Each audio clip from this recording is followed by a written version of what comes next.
This video is sponsored by BuyMode shopping app. BuyMode e-shopping application is one of the best online shopping app now available on Play Store and App Store. Click below link and install application. Thank you. Jai Varahi, Jai Jai Varahi. என் செல்ல குழந்தையே, இந்த வராகி அம்மா நான் வாக்கு கொடுக்கிறேன். சரியாக இதை கேட்டு முடித்த 10 நிமிடத்தில் நீ சற்றும் எதிர்பார்க்காத வகையில் திடீர்னு ஒரு மாற்றம் நிகழத்தான் போகுது.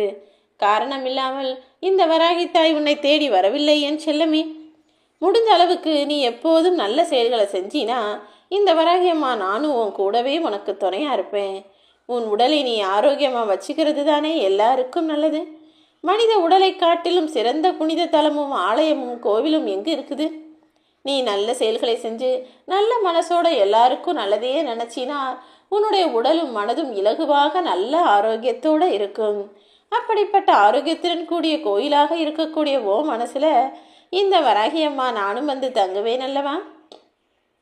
உன்னுடைய மனதை ஆலயமாக ஏற்றுக்கொண்டு உனக்குள்ள நான் வந்து குடியேறிட்டேனா அதுக்கு பிறகு உன் வாழ்க்கையில் நடக்க போகிற அற்புதங்களை எல்லாம் நீ மிகவும் சந்தோஷமாக கண்டு கழிக்கலாம்.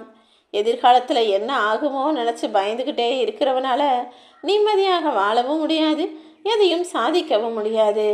முயற்சி செய்து சரியான செயல்களை செய்பவன் மட்டும்தானே வாழ்க்கையில் வெற்றி பெறுவான். உன்னுடைய விதியை படைத்தவன் நீ மட்டும்தான் என்பதை முதல்ல தெரிஞ்சுக்கோ. உன் வாழ்க்கையில் நடக்கக்கூடிய விஷயங்கள் எல்லாமே நீ செய்த செயல்களின் பதிலும் பலனும் தான். ஆமீன் செல்லமே. வருவோர் போவோரை எல்லாம் நினச்சி அவங்க இப்படி செஞ்சுருவாங்களோ அப்படி செஞ்சுருவாங்களோன்னு நினச்சி பயந்து பயந்து உன் வாழ்நாளை வீணடிக்காதே.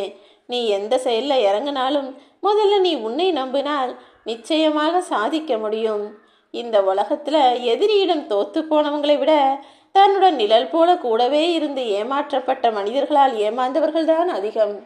நீயும் எதுக்காகவும் கவலைப்படாதே என் செல்லமே.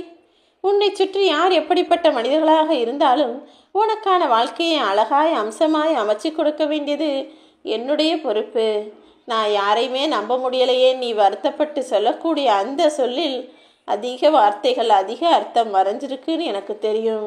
நீ அதிகமாக நம்புன நெருங்கிய உறவுகளும் எல்லாத்தையும் எடுத்து சொல்லி பேசின மனிதர்களும் உனக்கு ஏற்படுத்திய துரோகங்களும் அவமானங்களும் தானே அது. கூடவே இருந்து குழி பறிக்கிறதெல்லாம் அந்த காலம். இப்பெல்லாம் மனுஷங்க குழி பறிச்சிட்டு தானே கூட வந்து உட்காடுறாங்க. மனிதர்களை புரிந்து நடந்து கொள் என் செல்லமே. ஆனால் அதுக்காக எல்லா நண்பர்களும் துரோகிகள்னு நான் சொல்லவும் மாட்டேன். ஆனால் எல்லா துரோகிகளும் ஏதோ ஒரு காலத்தில் உனக்கு நண்பர்களாக இருந்தவர்கள் தானே. நெருக்கமான உறவுகள் மட்டும்தான் எப்போதுமே துரோகங்கிற வார்த்தையை உருவாக்குறாங்க.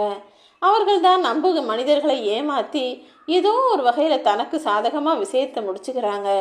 நீ எல்லோரிடமும் நம்பிக்கை வை, ஆனால் யாரையும் அதிகமாக நம்ப வேண்டாம். மகிழ்ச்சிங்கிற உணர்ச்சியை உன் வாழ்க்கையில் அதிகப்படுத்த வேண்டியது